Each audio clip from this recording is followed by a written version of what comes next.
Eu vou pôr a comunicação em inglês, porque há colegas estrangeiros na sala, mas vou falar em português naturalmente. E é curioso porque há 3 anos o tema que me pediram foi erros de diagnóstico. E de facto, na altura, portanto, percebemos que os erros de diagnóstico eram os erros mais frequentes a nível do hospital e tinham um tremendo impacto. Isso valeu-me portanto, um processo em tribunal, porque eu falei num hospital e na organização de um hospital e, portanto, desde já digo nesta conferência que aquilo que eu vou falar não se aplica a nenhum hospital em particular, portanto, para ficarem já cientes. De facto, conforme o professor Douglas Soares disse, isto é uma epidemia. Aquilo que se calcula é que na asma se calcula que 30% das pessoas com o diagnóstico não tenham asma, que no cancro da mama cerca de 1/3 das pessoas que dá positivo, portanto, não tenham de facto o cancro da mama, que 25% ou mais das pessoas com cancro do pulmão são sobrediagnosticadas e que no caso da próstata essa percentagem possa atingir os 60%. E aquilo que a noção que todos nós temos atualmente e que se está a infiltrar a nível da sociedade é que, de facto, uma pessoa sã é uma pessoa insuficientemente diagnosticada. E aquilo que assistimos é, de facto, uma agressividade cada vez maior por parte das clínicas de radiologia, de exames complementares, como, por exemplo, este aqui, que convida, portanto, as senhoras para uma festa de mammogram party, onde elas dizem que arranjem 2 ou 3 das vossas amigas e, portanto, marquem uma festa, oferecem refrescos, tratamentos de spa e se trouxerem mais, se trouxeram a cada um que faça o primeiro mamograma tem uma surpresa. Bom, há estratégias mais agressivas, como por exemplo esta, que quer fazer um colesterol ou quer fazer um exame final. Bom, aquilo que nós estamos a assistir é um bocadinho assustador. Primeiro, revela-se através de várias coisas. Por exemplo, a diminuição dos cut-offs das doenças. A diabetes era, portanto, a glicémia em jejum 140 e passou para 126. Isto só nos Estados Unidos representou mais 1,7 milhões de pessoas com diabetes. A hipertensão era 160/100, passou para 140/90. Portanto, isto foi, por exemplo, nos Estados Unidos, mais 13 milhões de pessoas. A hipercolesterolemia, 240, passou para 200, mais 42 milhões de pessoas nos Estados Unidos. A sobrecarga ponderal era de 27, agora passou para 25 e, portanto, significa mais 29 milhões nos Estados Unidos. E depois, além desta diminuição dos cut-offs, inventou-se outra modalidade, que são as pré-doenças. E então temos a pré-obesidade, que é entre os 25 e os 29,9, temos a pré-hipertensão, que é entre os 120 e 139 de sistólica e os 80 e 89 de diastólica, temos a pré-diabetes, que é entre os 100 e os 125, na Europa já se abandonou este termo, isto é mais os níveis dos Estados Unidos, American Diabetes Association, em Portugal e na Europa considera-se os 110. Agora, o que é um facto é que este abaixamento dos limiares é baseado em opiniões de peritos e tem pouca evidência. Por exemplo, este estudo de Montori, da British Medical Journal de 2014, mostra que, enquanto que há evidência para o risco aumentado, para a eficácia da modificação dos estilos de vida, dos fármacos, na sobrecarga, na intolerância, na prova de sobrecarga, diabetes diagnosticada pela prova de sobrecarga à glucose, a diminuição dos níveis de diabetes em jejum, não há evidência suficiente para que aumente o risco, para que os fármacos e os estilos de vida sejam eficazes. Bom, e esta moda das pré-doenças, por exemplo, este anúncio, portanto, anuncia-se o Zicam para a pré-constipação, portanto, pré-cold, portanto. Ora, numa situação em que nós cada vez temos os fármacos com uma carga cada vez maior no erário público, e isto é a evolução, por exemplo, do preço dos custos para a sociedade em antidiabéticos orais entre 2005 e 2009, e em que cada vez mais nós temos menos dinheiro para a saúde, portanto, nós fomos dos países que viu o seu orçamento descer entre 2005 e 2009 em relação a 2013, de facto, há aqui uma questão ética dos médicos de se envolverem neste problema. Não só porque isto implica que haja muita gente a ser sobrediagnosticada, há muita gente a fazer exames desnecessários e há muita gente a fazer tratamentos desnecessários. E estes são os princípios da bioética pelos quais nós nos devemos reger. É curioso que este problema já me interessa há muitos anos. Este é um livro de um filósofo austríaco, que é o Ivan Illich, que é um filósofo marxista. Eu lia muito destas coisas nesta altura, que eram Os Limites para a Medicina. Ele fez o livro em 75, foi editado pela Utopia em 77, portanto eu ainda não tinha acabado o curso, e ele dizia que a medicina moderna é uma negação da saúde. Não está organizada para servir a saúde, mas para se servir a si própria e às suas instituições, e torna mais pessoas doentes do que aquelas que cura. E, de facto, este problema é um problema que tem vindo a interpelar as consciências de muita gente, e particularmente dos médicos, e tem sido alvo de livros como este, o Overdiagnosed, do Dr. Gilbert Welch, e que fez uma nova edição a dizer Less Medicine e More Health. Há várias organizações, como vários sites, como, por exemplo, este Preventing Overdiagnosis. Bom, mas afinal, o que é o sobrediagnóstico? Com que frequência ocorre e qual é o impacto que tem? Porquê é que ocorre e como é que nós o podemos prevenir? Bom, há quem fale na questão do sobrediagnóstico um bocado confundido com a sobremedicalização da sociedade. Portanto, é uma adoção lata que engloba o sobre-rastreio, o sobre-tratamento. São coisas diferentes, sobre rastreio, sobre diagnóstico e sobre tratamento. E nós preferimos adotar uma definição mais restrita que diz que sobrediagnóstico é quando uma pessoa assintomática é diagnosticada com uma condição que, uma vez identificada, não lhe causaria nenhum dano no seu ciclo vital, ou seja, nunca daria sintomas. Isto é que é sobrediagnóstico. Ele tem a doença, mas nunca daria sintomas durante o seu ciclo vital. É diferente do falso positivo. O falso positivo indica que a condição está presente quando de facto não está. Portanto, um teste dá positivo, mas ela não tem a doença. E é diferente de um erro de diagnóstico, que é nós fazermos um erro, diagnosticarmos uma condição e afinal o doente tem outra.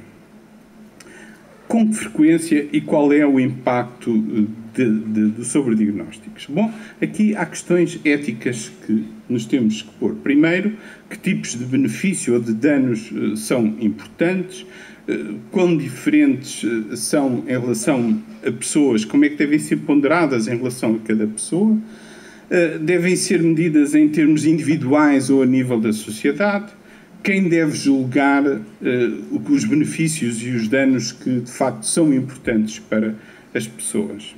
Temos um problema adicional, que é nós só conseguimos identificar o sobrediagnóstico numa pessoa concreta, se ele nunca for tratado e se ele viver até morrer e morrer de outra causa do que aquela que nós diagnosticamos. Que tipo de consequências é que tem o sobrediagnóstico? Naturalmente, custos financeiros, custos de oportunidade, inconveniências, problema de danos psicológicos e físicos, custos de trabalho, custos para a sociedade. Berwick, num artigo da revista JAMA de 2012, estimava o sobretratamento nos Estados Unidos, o custo de sobretratamento, entre cerca de 158 bilhões e 226 bilhões, que é, apesar de tudo, significativo num país que tem 3 trilhões de orçamento. Mas isto era em 2011. E vejam como ele projeta o sobretratamento, está aqui, portanto, a cinzento, como ele projeta o aumento enorme do desperdício a nível até 2019. Ou seja, aquilo que se prevê é que este problema vá aumentar. Este slide é um pouco para explicar, quando nós estamos perante um aumento de uma incidência de uma doença, saber se ela é verdadeira ou se não é verdadeira. Se ela é verdadeira, o que acontece é que os casos não fatais crescem de uma forma proporcional aos casos fatais. Se nós encontramos um teste efetivo que permite o seu rastreio e permite a sua cura, aquilo que é expectável é que aumentem os casos não fatais e que os casos fatais diminuem. E quando há um sobrediagnóstico, aquilo que acontece é que a mortalidade não se altera, mas os casos não fatais aumentam muito. No caso do cancro, que é uma das patologias mais sujeitas a este problema, isto tem muito a ver com o ritmo de crescimento das células cancerígenas. Há células que, de facto, têm um rápido crescimento, lento, muito lento, e há umas que não progridem. E, portanto, este tipo de células, este tipo de cancros, são cancros que existem lá, mas que não vão fazer mal nenhum à pessoa. E um dos exemplos mais paradigmáticos é o cancro da próstata. Esta é a possibilidade de cada um de nós ter células cancerígenas na próstata em relação com a década de vida, que mais ou menos corresponde ao primeiro número da década de vida. Por exemplo, eu tenho 60 anos, não parece, mas tenho, e, portanto, tenho 60% de probabilidades de ter, portanto, células cancerígenas na próstata. No entanto, a minha probabilidade de morrer de cancro da próstata é 1,7%, segundo as estatísticas de 2014 que saíram há dias do Instituto Nacional de Estatística. Ou seja, apenas uma em cada 59 pessoas que morrem em Portugal vai morrer de cancro da próstata. E vejam este estudo australiano que mostra, por exemplo, portanto, de facto, o aumento do diagnóstico de cancro de próstata, muito em relação com o rastreio e o aumento do rastreio com o PSA, e, no entanto, a mortalidade mantém-se aqui impávida e serena, sem nenhum tipo de alteração. Outro exemplo, o cancro da mama.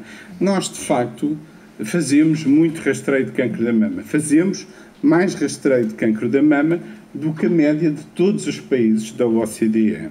Só que o cancro, a mamografia, 1 em cada 4 cânceres, portanto, são detectados depois de uma mamografia, e a probabilidade de um falso positivo depois de 10 mamografias é 50%, e 1/3 destas mulheres será submetida a uma biópsia desnecessária. A outra coisa é que fazemos também muitas tomografias computarizadas. Isto acima também da média da OCDE, e não estão aqui as tomografias feitas no privado, porque se tivessem aqui as tomografias feitas no privado, nós provavelmente seríamos o país que mais faz tomografias aos seus doentes. O que é que isto faz? Bom, isto faz, por exemplo, que o diagnóstico de embolias pulmonares tem aumentado porque são cada vez mais diagnosticados, achados, que são as embolias subsegmentares. No entanto, este aumento de diagnóstico não teve nenhuma repercussão na mortalidade. 4% dos doentes que são sujeitos a uma tomografia por outras razões têm um êmbolo que não foi suspeitado. 17% dos doentes mais de 80 anos, 24% nos doentes que foram traumatizados e estão assintomáticos. O poder preditivo positivo da angiografia por tomografia é menor que 60% em casos de baixa suspeição, e os doentes com êmbolos subsegmentares que tomam anticoagulantes têm uma baixa chance de ter uma nova embolia, mas têm 5,6% de ter uma hemorragia mágica. O outro problema grave é que nós receitamos muitos antibióticos, mais do que a média da OCDE, durante mais tempo e pior, mal. E um dos resultados é que somos o país que tem a maior percentagem de estafilococos meticilino-resistentes, à volta dos 54,6%, enquanto há países como, por exemplo, a Noruega tem 0,3%. Temos os nossos velhinhos todos drofados com benzodiazepinas. Portanto, só a Irlanda é que nos bate. O tratamento das bacteriúrias assintomáticas, 30% das bacteriúrias assintomáticas são tratadas contra as guidelines, 75% não tem uma guideline que tenha indicado que este doente devia fazer uma cultura de urina, e os fatores relacionados com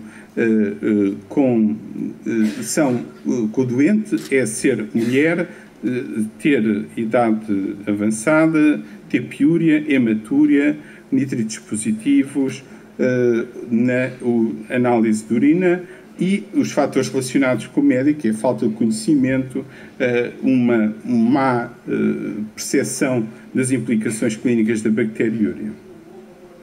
E até a hipertensão moderada. A hipertensão moderada, que é entre os 140 e os 159 e os 90 e 99, é 60% dos doentes com hipertensão, 22% da população global adulta, e a evidência sugere que não existe benefício no tratamento desta hipertensão moderada em pessoas sem que haja um risco de diabetes ou doença crónica. E cerca de metade destas pessoas são tratadas com fármacos, mesmo que isso não tenha sido provado, tenha implicação na mortalidade ou na morbilidade. Porquê é que isto acontece? Bom, acontece precisamente porque a tecnologia evoluiu e nós estamos a descobrir coisas que antes, milimétricas, que não têm nenhuma importância clínica, mas nós que começamos a trabalhar, a tratar, pelos interesses envolvidos. Há muita gente que ganha com isto, grupos privados de saúde, os médicos, clínicas de raio-x, indústria farmacêutica, há muita gente a ganhar com o sobrediagnóstico. Há muito conflito de interesses nos painéis que definem as doenças e elaboram as guidelines. Há incentivos legais que punem o subdiagnóstico, mas não o sobrediagnóstico. Há incentivos para fazer mais testes e para fazer mais tratamentos.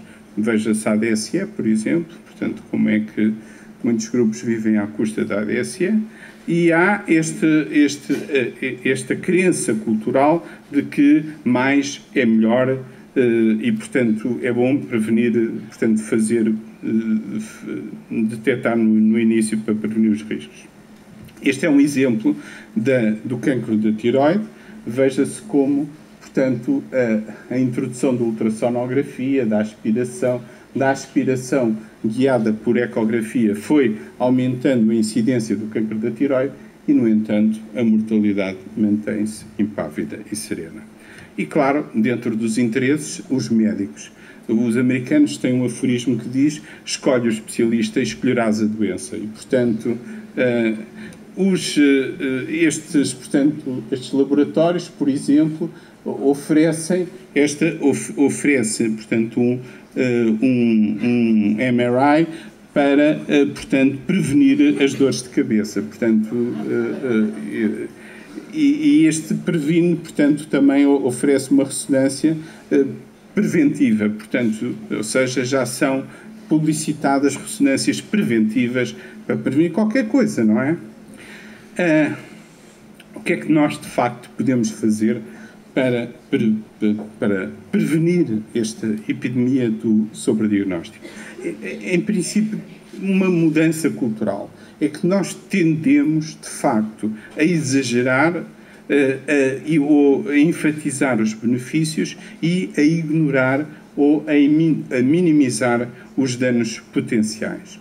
Uma das coisas que podemos fazer é reclassificar doenças. Pela primeira vez, há poucas semanas, um cancro foi reclassificado como não cancro.